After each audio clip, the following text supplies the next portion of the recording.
Ezrat Hashem, on va parler de les moments que nous sommes en train de vivre, qui sont des moments qui ont été douloureux, mais où la lumière commence à venir. Et je vais commencer d'abord par ce verset que nous disons tous les jours dans la Tfila. Ki lo yitosh Adonai amo venachalato lo ya'azov. Que Dieu n'abandonnera jamais son peuple et la terre, venachalato, cette terre qu'il nous a donnée, il ne l'abandonnera jamais. Donc, je voulais avant tout rappeler à tous que Akadosh Baruch Hu ne nous abandonnera jamais. Il y a eu un moment difficile qui vient de passer, terrible, douloureux, qu'on va essayer de comprendre, Ezrat Hashem encore une fois, mais savoir qu'on est là à côté de la Géoula. Tous ceux qui veulent affoler et dire de mauvaises prophéties, il faut qu'ils sachent, qu'ils transgressent les paroles de la Gemara dans Masechet Ketubot, Dafhet Amoudbet, Masechet Ketubot, le traité de Ketubot, page 8, de l'autre côté de la page. La Gemara parle de quelqu'un qui était venu, qu'on avait ramené, et on est en train de dire son éloge funèbre. Et un des rabbanim qui disait l'éloge funèbre a dit Kamashatu Kamalishtu. Il faut dire combien ont bu, combien vont boire, c'est-à-dire combien sont morts, combien vont mourir. Et tout de suite, on lui fait la remarque, la Gemara de dire, il aurait jamais dû dire ces paroles-là. On n'ouvre jamais la bouche pour annoncer de mauvaises nouvelles. Il faut savoir, dans les prophètes, le Rambam explique qu'un prophète qui annonce une mauvaise nouvelle, il a reçu l'ordre de l'annoncer. Et qu'elle n'a pas lieu, ça ne veut pas dire que c'est un faux prophète, c'est qu'Hachem a changé. C'est seulement s'il annonce une bonne nouvelle qu'elle ne se réalise pas que c'est un faux prophète. Donc, de dire des choses pour effrayer le monde, je ne vois pas quel est l'intérêt, c'est une interdiction et c'est faux. Maintenant, pourquoi je vais vous citer les références une par une pour expliquer ce que nous sommes en train de vivre actuellement.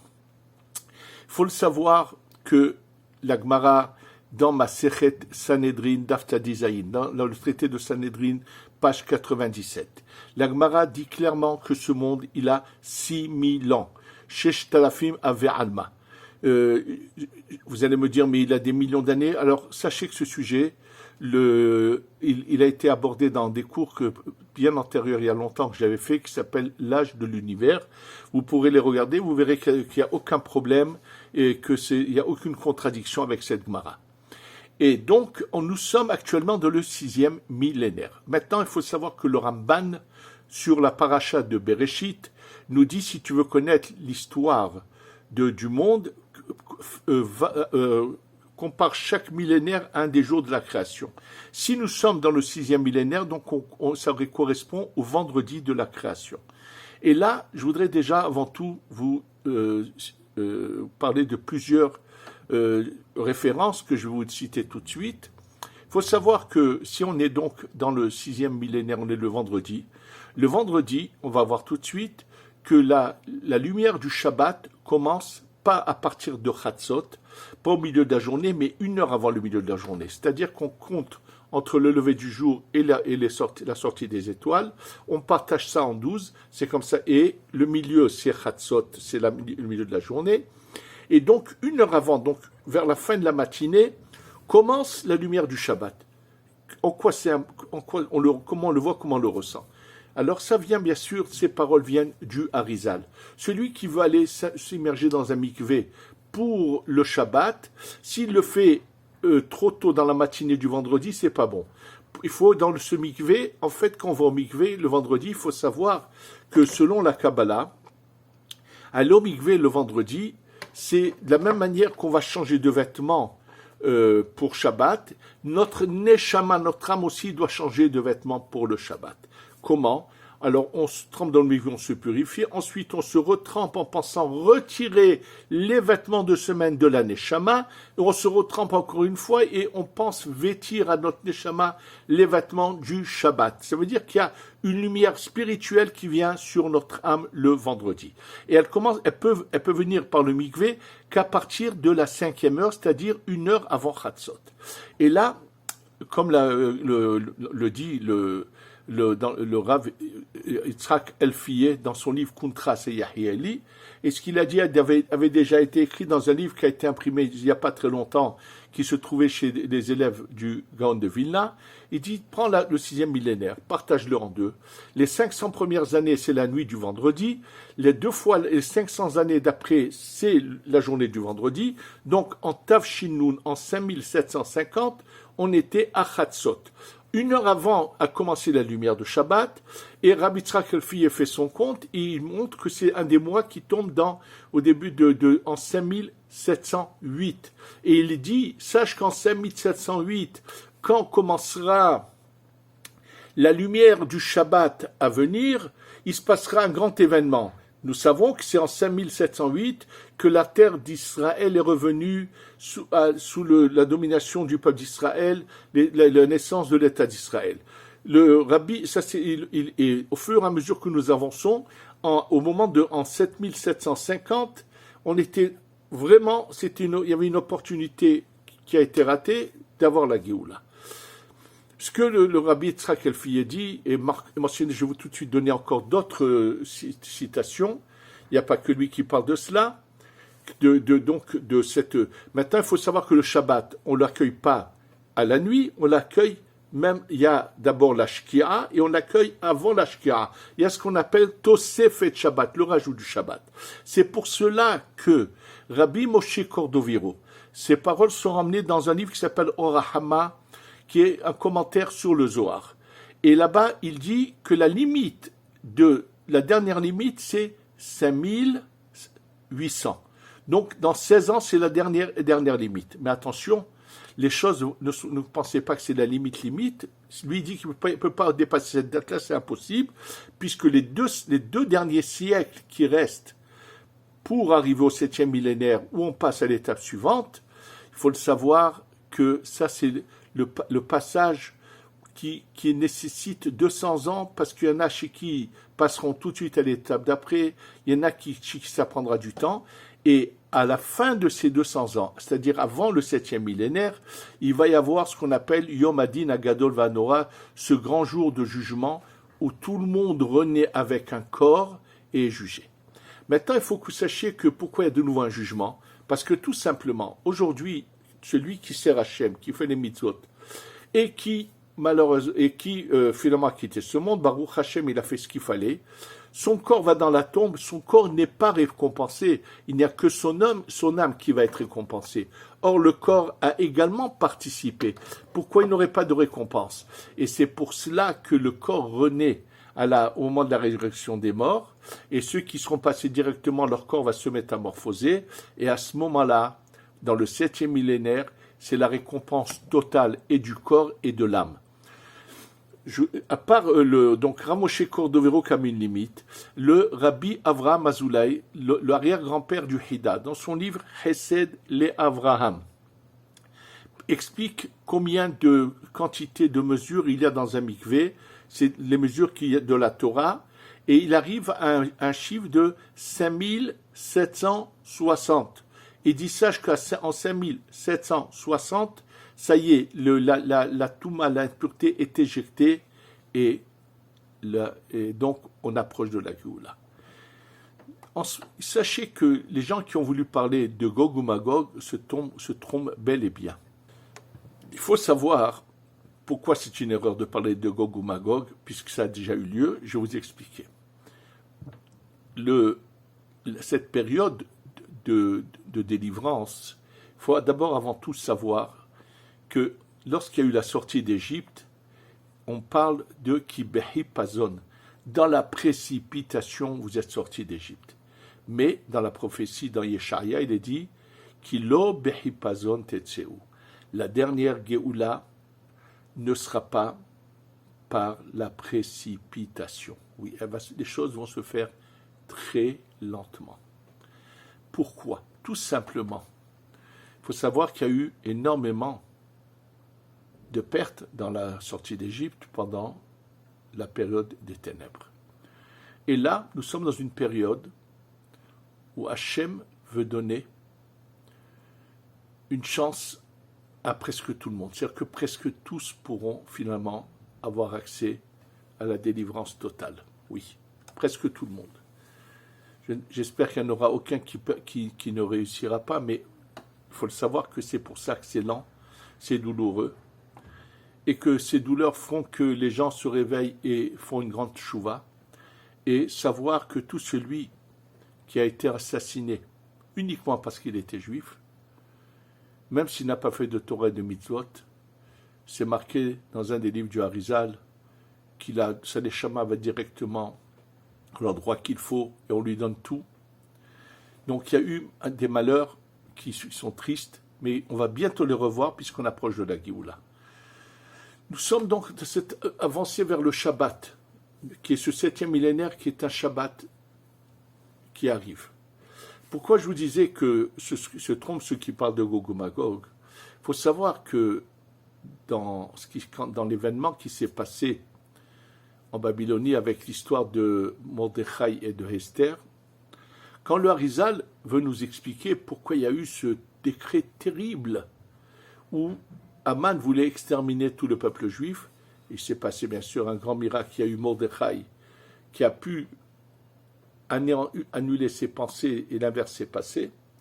Quand il nous explique ce sujet-là, il l'explique par rapport à ce qui se passait au temple. On sait que dans le temple à l'intérieur, il y avait au-dessus du Kodesh, dans le Kodesh HaKodashim, au-dessus du Aaron, au-dessus de cette boîte en bois avec de l'or autour, où se trouvaient les deuxièmes tables de la loi.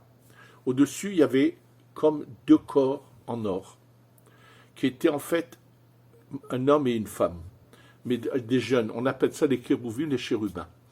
Dans tous les dessins ou les illustrations qui ont pu être faites, sont fausses, parce qu'on a l'air de les voir de chaque part et d'autre, c'est faux. Ils étaient debout, ou bien face à face, unis comme un couple qui est en train de s'accoupler, ou ils étaient dos à dos. Lorsque le peuple d'Israël agissait mal, alors ils étaient dos à dos. Lorsque le peuple d'Israël agissait bien, il se passait quelque chose de miraculeux, un miracle incroyable, c'est qu'ils étaient là face à face, et comme un couple qui est en train de s'accoupler.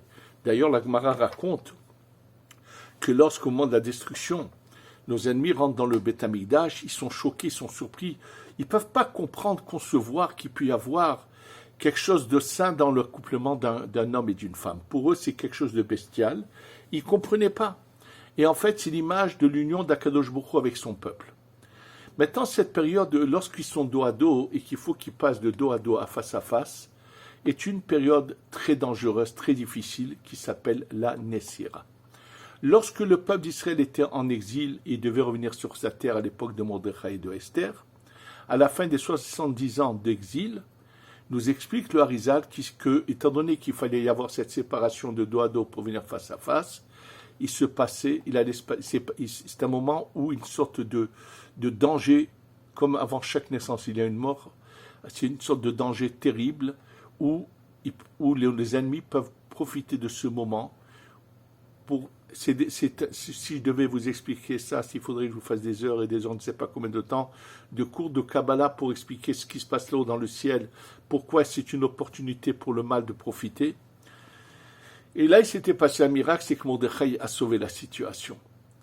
Il faut savoir que, c'est marqué, et les Mekoubalim sur place disent, ça c'était cette séparation de dos à dos et retour face à face de 70 ans, mais quand il y aura la séparation de dos à dos des 6000 ans, et qu'il y aura le retour de face à face dans des 6000 ans, il va se passer quelque chose de terrible. Et oui, c'est ce qui s'est passé malheureusement à la Shoah, qui était le vrai Gog et Magog, où il y a eu cette Nessira, cette séparation de dos à dos qui s'appelle la Nessira dans la Kabbalah. Et le face-à-face, c'est le retour du peuple d'Israël sur la terre d'Israël. Parce que la terre d'Israël, c'est la Malchout, et au fur et à mesure qu'elle se remplit des béné Israël, la Sitra Hara, le mal, est éjecté, et elle s'étend partout. Ça s'est fait en plusieurs étapes. Il y a eu 48, ensuite il y a eu 67, où Baruch Hashem, le reste des Israël a été repris, et là, on le voit, on est en train de s'installer un peu partout, et sachez que là, on est arrivé à l'extrême. Et comme on est à l'extrême, la Sitra Hara, les forces du mal, sachez que ce Hamas, il a un ange mauvais, la pire des calamités là-haut, qui les gère et qui voit qu'il va être complètement anéanti, éjecté. Et c'est pour ça qu'il a eu ce sursaut de vouloir essayer. Ils avaient l'intention d'aller beaucoup plus loin. Il s'est quand même passé beaucoup de miracles qu'on aura l'occasion de raconter malgré toutes ces pertes. Et là, il faut le savoir. Nous sommes aux derniers instants du Galout. À tout instant, le troisième Beth Amikdash va descendre. Oui, à tout instant, il doit descendre et la Géoula et le Mashiach arrivent. Absolument.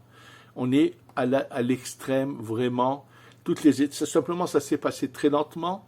Et je voudrais aussi vous dire ce qui a été écrit par ce grand Mekoubal qui s'appelait Rabbi Udaftaya Ami du Ben Ishraï, dans son commentaire sur le livre du Harizal qui s'appelle le Etzraïm, qui prouve des mots du Harizal, des mots de la Kabbalah, que les étapes se font. D'abord, la terre d'Israël revient à la domination du peuple d'Israël, et seulement après vient le Mashiach.